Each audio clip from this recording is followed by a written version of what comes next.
The moving truck was already backed into the driveway. I remember staring at it from the front porch, still in my work clothes, my badge from the diner clipped to my shirt, wondering whose it was, until my mother stepped outside holding my suitcase, the same faded blue one I'd used since I was 14, and said, "You have 1 hour." I already made my decision. I choose your sister. Have you ever stood in the doorway of the only home you've ever known and watched your own mother hand you your life in a single bag? Because I did, on a Tuesday evening in late October 3 years ago, when the leaves were just starting to turn brown and curl at the edges, the same way something inside me curled up and died the moment she said those words. My name is Rachel, and for 26 years I believed that if I just worked hard enough, loved hard enough, and never once complained, my mother would eventually see me the way she saw my younger sister, Ashley. I know now how naive that sounds. But growing up, hope is a hard habit to break, especially when it's the only thing keeping you upright. My father died when I was 15. A construction accident, the kind of thing that gets a paragraph in the local paper and then gets forgotten by everyone except the people who loved him. I remember my mother sitting at the kitchen table for 3 days straight after the funeral, not eating, just staring at his coffee mug like it might somehow bring him back if she looked at it long enough. Ashley was 11 then, too young to really carry any of the weight, so I carried it for both of us. I dropped out of the honors track at school and picked up shifts at the diner on Route 9 after classes. I learned how to read utility bills and negotiate payment plans before I learned how to drive. I became, without ever being asked, the adult in a house that had lost its only other one. My mother never really recovered. Grief did something to her, hardened parts of her that used to be soft, and somewhere in those years she made a decision I don't think she ever consciously admitted to herself, that Ashley was the daughter she needed to protect, and I was the daughter she could lean on. There's a cruelty in that distinction that took me years to understand, because on the surface it looked like trust.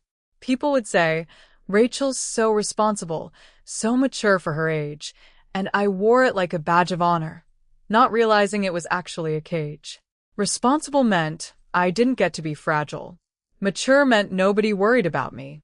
Ashley got to cry and be held. I got told to be strong because someone had to be. By the time I was 19, I was covering half the mortgage on our house with tips and diner wages while going to community college part-time, one class at a semester because that was all I could afford after the bills were paid. Ashley, at 15, was getting her nails done for homecoming and asking my mother for a car for her 16th birthday. And here's the thing that still sits like a stone in my chest when I think about it. My mother said yes. Not because we had the money, we didn't, but because she took out a loan against the house without telling me, using equity that, unbeknownst to me at the time, technically included my father's portion, which by law should have eventually been split between his children. I didn't find that out until much later. Back then, I just knew there was suddenly a black Honda Civic in the driveway with a bow on it, and I was the one who'd spent that same week working a double shift on my birthday because we couldn't afford to close the diner even for an hour. I want to be clear about something because I think it's important, and because if you're watching this and you've lived something similar, you'll understand why I need to say it. I didn't hate my sister. I loved her. I still do, somewhere underneath everything that happened. She wasn't a villain out of some fairy tale, twirling a mustache and plotting my downfall. She was a product of the same broken system I was, just on the other end of it. She was spoiled because she was allowed to be, and I was hardened because I wasn't allowed to be anything else. I was working 2 jobs by then, the diner during the day, and evenings doing bookkeeping for a small accounting firm downtown, a job I'd landed because the owner, a kind older man named Mr. Whitfield, saw something in me during an interview I almost didn't get because I showed up in my diner uniform, having had no time to change. He taught me things nobody in my family ever thought to teach me: how to read a balance sheet, how compound interest worked, how a person could build wealth slowly and quietly if they were patient and disciplined. I started saving. Not much, but consistently, the way you're supposed to when you're trying to build something out of nothing. I kept paying half the mortgage. I kept buying groceries when the fridge ran empty 2 weeks before my mother's disability check came in. I kept showing up. Ashley, meanwhile, dropped out of her second semester of college, a college my mother had somehow found the money to send her to, though I never saw a single loan document or scholarship letter to explain how, and moved back home. She didn't get a job. She said she was figuring things out.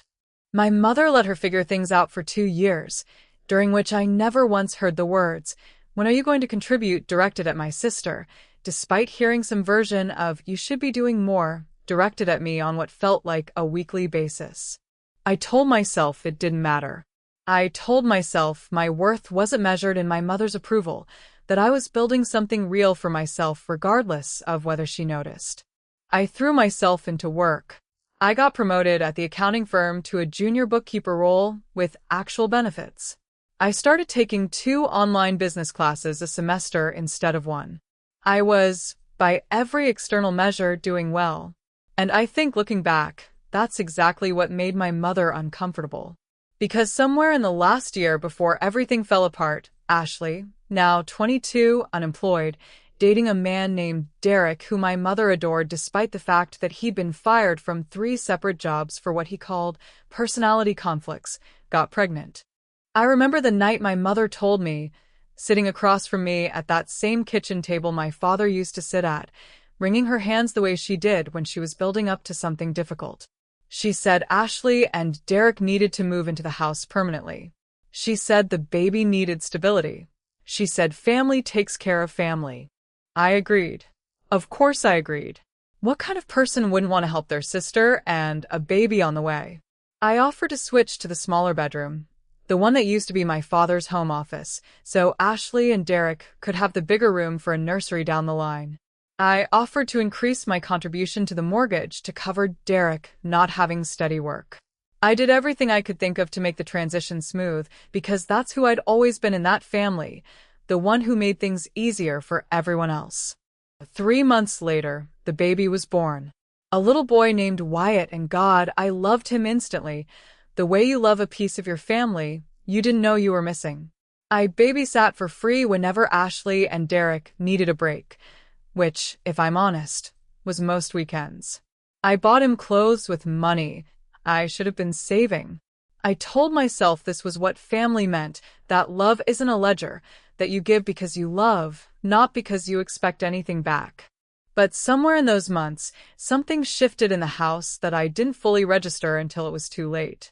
Derek started talking about, "When this becomes our place," referring to a house that wasn't his, that wasn't even fully my mother's, given that part of it legally still belonged to my father's estate, which meant, whether anyone in that house wanted to admit it or not, it belonged partly to me and Ashley both. My mother started talking about making room and simplifying things and how the house really only needs 1 working adult paying in, since Derek's about to start a new position. A position that, as far as I could tell, never actually materialized. And Ashley, my little sister, who I had fed and clothed and stayed up late comforting through breakups since she was 11 years old, started looking at me the way you look at furniture you're thinking about replacing. The breaking point came on a Tuesday. I'd worked a double at the diner because someone called in sick, then gone straight to the accounting firm for 4 more hours, and I came home past 9, exhausted, my feet aching in a way that had become so familiar I barely registered it anymore. And there was a moving truck in the driveway. I thought, at first, that maybe Ashley and Derek had finally found their own place, and something in me, despite everything, felt a small flicker of hope. Relief, even. Maybe things could go back to something resembling normal. But then I saw my mother on the porch, holding my suitcase. "What's going on?" I asked, and my voice came out smaller than I wanted it to. "We need the space, Rachel," she said. Not, "I'm sorry." Not, "This is hard for me too." Just a statement of fact, delivered with a flat, practiced calm of someone who had rehearsed this in her head many times before saying it out loud. Derek's cousin is going to help him get steady work if he moves in too, and with the baby, we just don't have room for 3 working schedules and everyone underfoot. You're the one with the most going for you right now. You'll land on your feet. You always do. You always do. As if my entire life's function had been to demonstrate resilience so that everyone else could be fragile in peace. "This is my house too," I said, And I heard my own voice shake, because some part of me already knew what I was about to say wouldn't matter. Dad's part of this house is mine and Ashley's. You can't just. I've already made my decision, my mother said, cutting me off, and there was something in her eyes that I will never forget. Not cruelty exactly, but a kind of exhausted finality, like she'd already grieved the decision and moved past it long before she ever told me. I choose your sister. She has a baby, Rachel. She needs stability. You have options. You have 1 hour. I stood on that porch for what felt like an hour by itself, just absorbing the sentence, watching Derek's cousin carry a box of my sister's shoes past me like I was already invisible, already gone. And then something in me, the part that had spent 11 years being strong so nobody else had to be, simply stopped functioning the way it always had.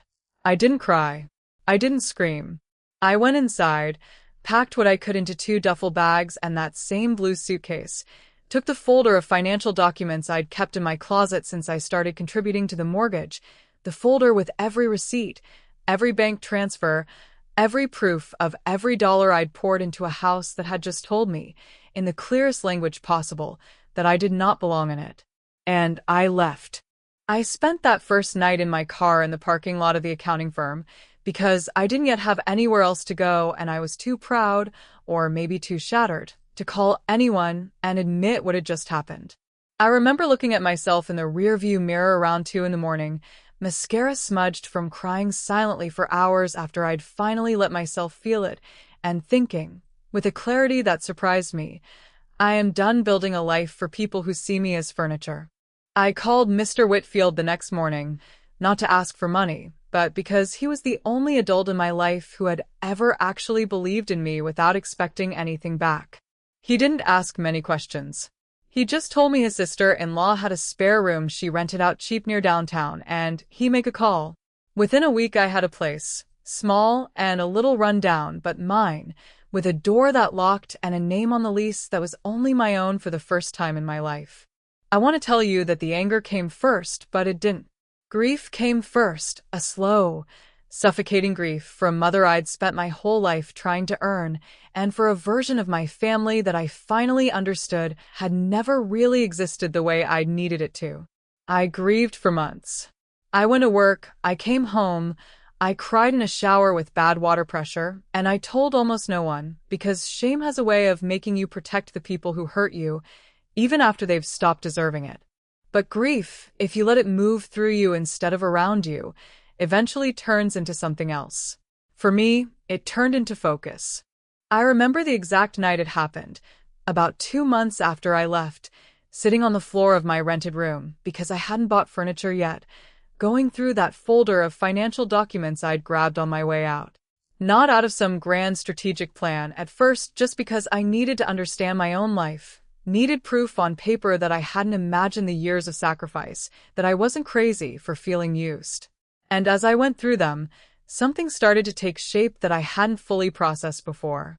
My father's will, a document I'd read once at 17 and then tucked away, too young and too grief-stricken to understand its actual weight, stated clearly that his portion of the house was to be held in trust for his 2 daughters, to be distributed either when we turned 25 or upon our mother's remarriage, or the sale of the property, whichever came first.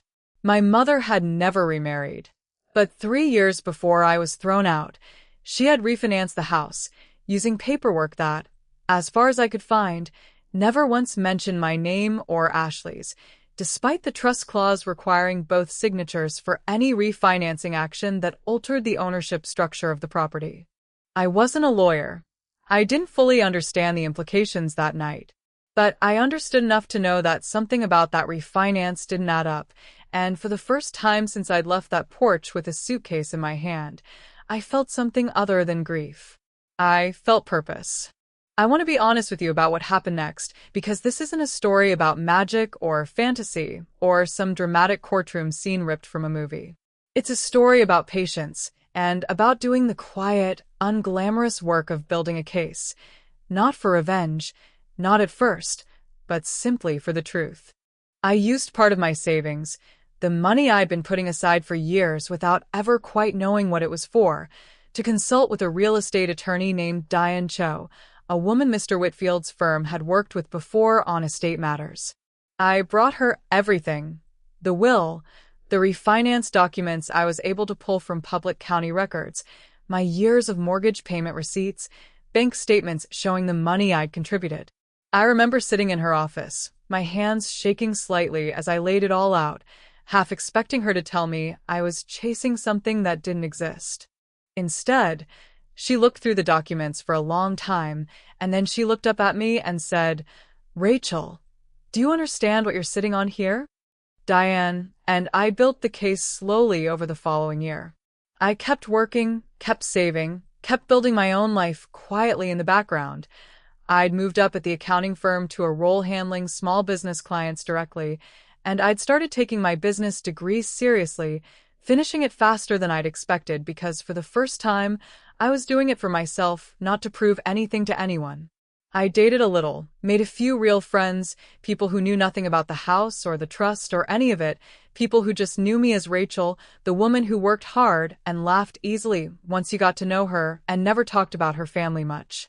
It was, strangely, one of the most peaceful years of my life, even while a legal case quietly built in the background like a slow-burning fuse. During that time, I heard bits and pieces about what was happening at the house, mostly through mutual friends or the occasional stilted text from my mother that I answered, but never elaborated on. Derek's promised steady work never fully materialized. He cycled through 2 more jobs and eventually stopped looking altogether. Ashley, without me there to quietly absorb the financial gaps the way I always had, without me picking up double shifts to cover months when the mortgage payment came up short, found herself and my mother struggling in ways the household hadn't struggled in years, because as it turned out, my contributions hadn't just been generous, they'd been load-bearing. I heard, through my cousin Melissa, that they'd fallen behind on payments twice, that Derek's cousin's situation had fallen through, that the house that once felt so urgently in need of space now felt, according to my mother in a rare, unguarded moment on the phone, harder to manage than we expected. I felt something complicated hearing that. Not joy exactly. I want to be honest, because I think pretending I felt nothing but noble indifference would be a lie, and this story only means something if I tell it truthfully. There was a small, sharp satisfaction in knowing the walls I'd been holding up without anyone noticing had started to lean without me there. But mostly I felt sad. Sad that it had taken my absence for anyone to understand what my presence had actually been worth. The letter went out on a spring morning almost exactly 2 years after I left that porch. I remember the date because it was also the anniversary of my father's death, which Diane hadn't planned but which felt, to me, like something closer to intention than coincidence. It was a formal legal notice, drafted by Diane's firm, informing my mother that the 2019 refinance of the property violated the terms of my father's testamentary trust, that as beneficiaries, Ashley and I had standing to challenge the refinance and potentially force a review of the property's ownership structure, and that we were prepared to pursue mediation and litigation if necessary, to resolve the matter according to the original terms of the trust. I found out later from Melissa that my mother read that letter standing in the kitchen and that she had to sit down halfway through it. I didn't do this to take the house from her. I want to be completely clear about that because I think it's the single most important part of the story. I asked Diane to structure our position not around forcing a sale or forcing my mother out, but around forcing acknowledgement, a formal, legal restructuring of the property that recognized my and Ashley's actual ownership stake, established my mother's right to remain in the home for as long as she needed, but also established, in writing, that any future decisions about that house, decisions like who gets to live there and who gets an hour to pack a suitcase, would legally require my signature going forward for the rest of my life. My mother called me the day after the letter arrived. I almost didn't answer. I remember staring at her name on my phone screen for the entire duration of the ring, feeling my heart pound in a way it hadn't in over a year, and then I picked up because avoiding her forever had never been the goal. understandingless. She was crying before she even said hello properly. She asked how I could do this to her, and for a moment, old instincts flared up in me. The instinct to soothe her, to apologize, to make myself smaller so she could feel comfortable again. But I thought about that porch. I thought about the suitcase. I thought about 11 years of double shifts and skipped birthdays and a black Honda Civic that should have been mine as much as Ashley's. And I said calmly, "You had 1 hour to decide, Mom. I'm giving you as much time as you need to understand this isn't revenge. It's just the truth, finally written down where nobody can erase it." There was a long silence on the line, and then she said something I've turned over in my mind 1,000 times since. She said, "I didn't think you'd ever fight back. You were always the one who just handled things." That sentence broke something open in me, because it confirmed what I'd always suspected but never had the language for, that my entire worth in that household had been measured by my willingness to absorb, to accommodate, to disappear my own needs so everyone else's could be met. And the moment I stopped disappearing, it registered to her as an attack, rather than as the first honest thing I'd done in years. We didn't go to court. Diane had told me that was likely, given how clearly the paperwork favored our position, and given that my mother, to her credit, once she understood the reality of what she was facing, chose not to fight a battle she was unlikely to win, and that would have cost more in legal fees than the dispute itself. Instead, we went through mediation. It took 4 months. It was not warm, and it was not easy, but it was honest in a way that nothing in my family had been honest in years. The final agreement restructured the deed to reflect the trust's original terms. My mother retained the right to live in the house.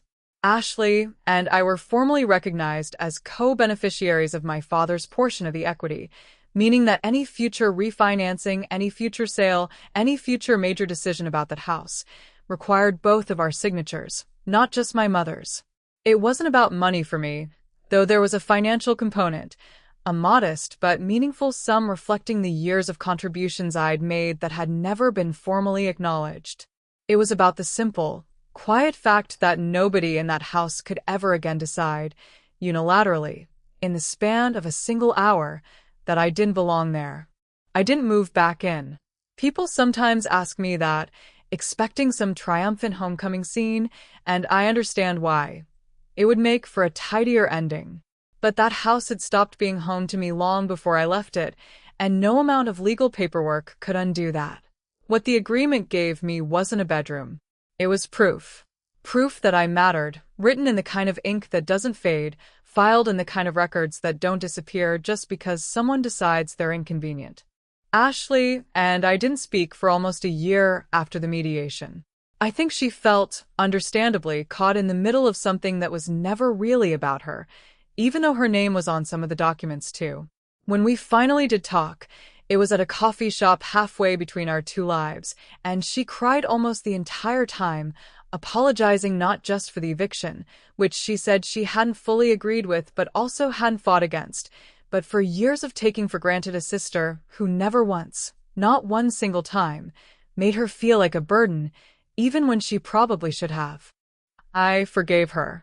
Not immediately and not completely, but genuinely, because I understood by then that she had been shaped by the same broken system I had, just from the other direction. We're not as close as sisters in movies, the kind who talk every day and finish each other's sentences. But we talk. We see each other on holidays on our own terms now, not because either of us is required to perform a version of family that never really existed the way it should have. My relationship with my mother is the most complicated part of the story, and I won't pretend it has a clean resolution, because real life rarely does. We talk occasionally. She's never fully apologized, not in the way I think I once needed her to, though I've come to accept that some people simply aren't capable of that particular kind of honesty, especially about the ways they've failed the people who loved them most. What she has done in small, halting ways over the past year is start to see me, really see me for maybe the first time since my father died. She asks about my job now. She remembered my birthday this year, called instead of texting, and stayed on the phone for almost 20 minutes, which might not sound like much, but for us, it was practically a monument. I think about that porch a lot, still. The suitcase. The hour. The way her voice sounded when she said, "I choose your sister." Like it was the simplest decision in the world. Like I was a line item. She was crossing off a budget rather than a daughter she was choosing to lose. I used to think that moment was the worst thing that ever happened to me. I've come to understand it differently now. It was the moment I stopped waiting for permission to matter and started building a life where my own judgment of my worth was the only one that actually counted. I own my own place now. A small but sunlit one-bedroom I closed on 8 months ago, entirely on my own name, my own credit, my own years of quiet, unglamorous saving. I got promoted again at the firm.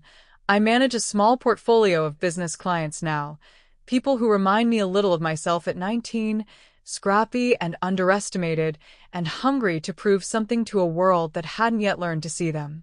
I babysit Wyatt sometimes still, on my terms now, and he's 4 and he doesn't know any of this history, and I hope he never has to learn the particular lesson I learned on that porch, that love, real love, doesn't come with an hour-long deadline attached.